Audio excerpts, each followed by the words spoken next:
श्री स्वामी समर्थ. नमस्कार मित्रांनो आणि मैत्रिणींनो. आपण आज बघणार आहोत की तुम्ही देवाची पूजा करताना तुम्हाला घाबरल्यासारखे वाटते का, किंवा डोळ्यात पाणी येते का, किंवा शरीरात झटका का लागतो, अंगावर काटा उभा राहतो का, अंगात शिरशिरी आणि कंपन का होते, डोळ्यात पाणी का येते. बघतो काही बंधू आणि भगिनींनी कमेंटमध्ये केले आहे या तिन्ही प्रश्नांसाठी. किंवा जेव्हा आपण पूजापाठ करतो किंवा मग कोणत्या सिद्धस्थानी जातो तेव्हा अंगात झटका आल्यासारखे वाटते. पूजा करतो तेव्हा अंगावर शिरशिरी येऊन अंगावर काटे उभे राहतात, डोळ्यात पाणी येते. किंवा मग कोणत्या मंदिरात जातो, कोणत्या तीर्थस्थानी व सिद्ध ठिकाणी दर्शनासाठी जातो तेव्हा अंगावर शहारे का येतात, याचा नेमका अर्थ काय आहे. काही लोक बोलतात की नकारात्मक शक्तींच्या कारणांमुळे काही असे होते की तुमच्या अंगावर शहारे येतात, तुमच्या अंगात झटका येतो, तुमच्या डोळ्यात पाणी येते. तर बघतो आजच्या व्हिडिओमध्ये मी तुम्हाला या तिन्ही प्रश्नांची कंप्लीट उत्तरे देणार आहे. व्हिडिओला ध्यान देऊन ऐका, जेणेकरून तुम्हाला प्रत्येक एक गोष्ट अगदी बारकाईने समजून येईल. व्हिडिओच्या माहितीला अजिबात स्किप करू नका, माहिती फारच सुंदर आहे. तर सर्वात प्रथम मी आपणास सांगू इच्छिते की या तिन्ही घटना त्याच्यासोबत घडून येतात. अंगावर शहारे येणे, झटका लागणे, डोळ्यात पाणी येणे हे त्याच व्यक्तींसोबत घडून येतात ज्या व्यक्ती पूजा करतात. आता असे नाही की सर्वांच्यासोबत या घटना घडत असतात. ज्या व्यक्ती निरंतर पूजापाठ करतात त्यांच्यासोबत असे होते. आणि सर्वात प्रथम मी आपणास इथे सांगू इच्छितो की हे कोणते नकारात्मक कारण नाही, तर हे पूर्ण रूपाने सकारात्मक कारण आहे. या गोष्टींसाठी तुम्ही अगदी टेन्शन फ्री होऊन जा की तुम्ही जेव्हा पण तुमच्यासोबत जर असे होत असेल तर ते एक सकारात्मक कारण आहे. नाही ते की कोणते नकारात्मक, ज्याने यामध्ये तुम्हाला कोणत्याच प्रकारचे नुकसान होत नसते ना, कोणतीच अडचण तुम्हाला निर्माण होत असते. तर बघतो यात होते की काय, जेव्हा तुम्ही पूजापाठ करण्यास सुरुवात करता तर हळूहळू ज्या देवता आहेत त्यांची ऊर्जा तुमच्या आजूबाजूस जमा होण्यास सुरुवात होते.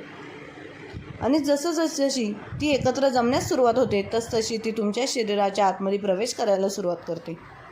जसे की तुम्ही पाहिलेच असेल, पाणी जेव्हा तुम्ही जमिनीवर ओतता तेव्हा ते जमीन त्या पाण्याला शोषून घेते. अगदी अशाच प्रकारे तुमचे जे शरीर असते ते त्या निर्माण होणाऱ्या ऊर्जेस हळूहळू आपल्यात समाविष्ट करू लागते. आणि तुमच्या शरीरामध्ये जी मूळाधार चक्र असतात, या चक्रास जेव्हा ही ऊर्जा टच करते तेव्हा त्याच वेळी तुम्हाला एक झटका लागल्यासारखी जाणवते. ज्याप्रमाणे निगेटिव्ह आणि पॉझिटिव्हच्या दोन इलेक्ट्रिक तारांना जेव्हा आपण आपापसात जोडले जातो तेव्हा एक करंट सारखे लागते, अगदी त्याच प्रकारे तुमच्या शरीरात जेव्हा ती शक्ती प्रवेश करते तेव्हा एका झटक्याप्रमाणे भासवून येते, तुम्हाला असे जाणवू लागते. तर हे पहिले आहे जे की सकारात्मक आहे, कोणती नकारात्मक कारण नाही. दुसरी गोष्ट ही की तुम्ही कुठे जात आहात, कोणत्या नकारात्मक स्थानी जाता, जिथे त्या शक्तींचा वास असेल तर तिथेही तुम्हाला झटक्यासारखे जाणवते. आता कारण की ज्या पण देवतेची तुम्ही पूजापाठ करत असता त्यांची ऊर्जा तुमच्या शरीरात वास करत असल्याने त्या अस्तित्वाने त्या शक्तीत जाणवून येते की इथे नकारात्मक शक्तींचा वास आहे. आणि ते तुमच्या शरीराच्या भोवती एक सुरक्षा कवच निर्माण करतात. त्या सकारात्मक शक्तीद्वारे ते आपल्या ऊर्जेद्वारे तेथे एका सुरक्षण चक्र निर्माण करतात, जेणे की तुमचे या नकारात्मक शक्तींपासून संरक्षण होईल. याच कारणांमुळे तुम्हाला चटका लागतो. आता काही वेळा जेव्हा तुमच्यावर कोणी तांत्रिक क्रिया करतो किंवा कोणत्या करणी बाधेमुळे कोणती वाईट शक्ती तुमच्यामध्ये प्रवेश करण्याचा प्रयत्न करत असेल तर त्यावेळीसुद्धा तुमच्या शरीरामध्ये झटका लागतो. तुमची जी इष्टदेवता असते ना, बघतो तिच्यावरती तुमच्या मार्फत केल्या गेलेल्या भक्तीची, सेवेची, पूजापाठची शक्ती आधीपासूनच तुमच्या आतमध्ये अस्तित्वात असते. तिचे जे मूळाधारसुद्धा चक्र तुमच्यामध्ये हजर असते. आणि जसे ती नकारात्मक शक्ती तुमच्या सुरक्षा चक्रात स्पर्श करून तुमच्या प्रवेश करण्याचा प्रयत्न करत असते, तसेच ती त्यास त्यास तुमच्या शरीरात झटका लागतो आणि ती नकारात्मक शक्ती माघारी फिरते. तर बघतो झटका लागण्याची हीच कारणे आहेत. आता दुसरी गोष्ट ही की तुमच्या डोळ्यात पाणी का येते. तर पहा, तुमच्या डोळ्यात पाणी तेव्हा येत असते जेव्हा तुम्ही तुमच्या इष्टदेवतेच्या प्रती स्वतःला पूर्णतः समर्पित करता. जेव्हा तुम्ही तुमच्या इष्टदेवतेच्या प्रती किंवा मग जी पण देवता आहे, जेव्हा तुम्ही तिच्याशी एक नाते बनवता, एका पित्याचे, एका आईचे, बहीण भाऊचे नाते तुम्ही त्याच्यासोबत बनवता. आणि जेव्हा तुमच्या डोळ्यासमोर त्यांची ती मूर्ती फोटो असतो तर ती जी मूर्तीची प्रतिमा आहे ती तुमच्या मनामध्ये जागृत होते आणि जेव्हा पण तुम्ही त्यांचे नाव घेता, त्यांच्या मंत्राचा जप करता, त्यांच्या महिमांना ऐकता, तर तुमच्या अंगावर शहारे उभे राहतात आणि त्याचबरोबर तुमच्या डोळ्यातसुद्धा अश्रू येऊ लागतात. आणि हे बघतो तेव्हाच होते जेव्हा तुम्ही तुमच्या देवतेसोबत एखादे नाते बनवलेले असते. त्याचबरोबर जेव्हा तुम्ही कोणत्या मंदिराच्या स्थानी जाता, कोणत्या चौकीच्या ठिकाणी जाता किंवा कोणत्या अशा सिद्ध ठिकाणी जाता जेथे की कोणता मंत्र जप केला जात असेल किंवा केलेला असेल, तर तिथे ऊर्जा आधीपासूनच विद्यमान असते. तर तेव्हाही तुमच्या अंगावर शहारे येतात, डोळ्यात पाणी येते.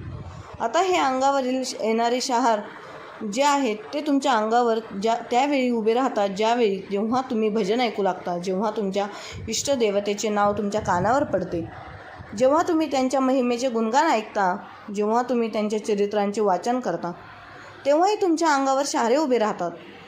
काही वेळा जेव्हा कोणी व्यक्ती तुमच्याशी खोटे बोलते, तेव्हाही तुमचे शरीरावर काटे उभे राहतात.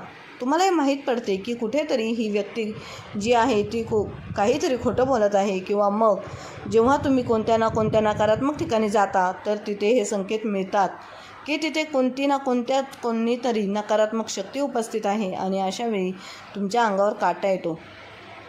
तर बघतो अंगावर काटा उभे राहणे किंवा मग डोळ्यात पाणी येणे, हे जे संकेत आहेत ते कोणत्या नकारात्मक शक्तीचे प्रभाव असत नाहीत, तर हे सर्व प्रभाव जे आहेत ते सकारात्मक असतात आणि हे सर्व तुमच्या पूजापाठशी जुडलेले कारणे असतात. जेव्हा तुम्ही पूजापाठ करण्यास सुरुवात करता, तुम्ही पहिलेच असेल की जेव्हा तुम्ही कोणत्या मंदिराच्या ठिकाणी जाता, कोणत्या चौकीवर जाता, तर अशा ठिकाणी ज्यांच्यावर अंगात वारे येते, मग जरी ते कोणत्याही देवी देवतांचे असो, तर अंगात वारे येण्यापूर्वी तुम्ही त्यांना लक्षपूर्वक पाहाल, तर अशा वेळी त्यांना मोठमोठ्या जांभळ्या येण्यास सुरुवात होतात आणि नंतर त्यांच्या अंगात देवाचे वारे येण्यास सुरुवात होते. तर आता इथे तुम्ही म्हणाल की आमच्या अंगात तर वारे येत नाहीत, तर मग आम्हाला पूजापाठाच्या वेळी मोठमोठ्या जांभळ्या का येतात? तर पहा, याचे कारण हे आहे, त्या व्यक्तीच्या शरीरामध्ये ती ऊर्जा, जी तुमच्या इष्टदेवतेची ऊर्जा आहे, ती तुमच्या शरीरामध्ये प्रवेश करण्यास सुरुवात करत असते. तेव्हाही तुम्हाला मोठमोठ्या जांभळ्या येतात. फरक फक्त एवढाच आहे की ज्यांच्या अंगात वारं येतं त्या व्यक्तींच्या अंगात त्या इष्टदेवतांची ऊर्जा ही पूर्ण रूपाने प्रवेश करत असते. तर तुमच्या अंगात प्रवेश करणारी ती ऊर्जा आहे, तिची मात्र ही 30 ते 40% अशा प्रभावाखाली असते. जेव्हा तुमच्याही अंगात अगदी पूर्ण रूपाने ही ऊर्जा प्रवेश करेल, तेव्हा तुमच्याही अंगात तुमच्या इष्टदेवतेचे वारे येण्यास सुरुवात होईल. आणि जेव्हा असे घडवू लागेल, तेव्हाच तुम्ही पाहाल की तुम्हाला तुमच्या इष्टदेवतेकडून खूप साऱ्या गोष्टींच्या विषयांचे संकेत तुम्हाला मिळण्यास सुरुवात होईल. तसंच काही लोकांना तुम्ही पाहिलेच असेल की ज्यांच्या अंगात वारे येणारे असतात, त्यांच्या डोळ्याखालील भाग हा काळा पडू लागत असतो. त्यांचे डोळे चुरचुरू लागतात, डोळ्यातून पाणी येऊ लागते आणि त्यामुळे ते आपले डोळे चोळू लागतात. तर हे सुद्धा त्यांच्या इष्टदेवतांचे वारे त्यांच्या अंगात येण्याची कारणे असतात. अशा वेळी ती व्यक्ती त्यांच्या डोळ्यांच्या माध्यमातून त्या व्यक्तींच्या शरीरात प्रवेश करणारी असते. तर बघतो, जर तुमच्यासोबतसुद्धा असे काही घडत असेल, तुमच्या अंगावर शहारे येत असतील, डोळ्यात पाणी येत असेल, तुम्हाला कोणता झटका लागत असेल, तर यास तुम्हाला जराही घाबरायचे नाही. तर तुम्हाला अशा वेळी अजून अधिक जास्त पूजापाठ करायचे आहेत, कारण हे संकेत हे दर्शवतात की तुमच्या इष्टदेवतेची कृपा तुमच्यावर होणार आहे. ज्या देवतेची तुम्ही उपासना करत आहात, सेवा करत आहात, त्यांची कृपा तुमच्यावर आहे. तर अशा वेळी तुम्हाला अधिक पूजापाठ करण्यास सुरुवात केली पाहिजे. जर तुम्ही फक्त दिवाबत्ती लावत असाल, तर तुम्हाला मंत्र जप करण्यास सुरुवात केली पाहिजे. तुम्ही मंत्र जप करत असाल, तर तुम्हाला कोणते व्रत सुरू केले पाहिजे, पठण सुरू केले पाहिजे. तर तुम्ही व्रत करत असाल, तर तुम्ही साधना सुरू केली पाहिजे. अशा प्रकारच्या कृपेस अजून वाढवण्यासाठी आशा करतो. बघतो तुम्हाला ही माहिती नक्कीच आवडली असेल. खूप खूप धन्यवाद.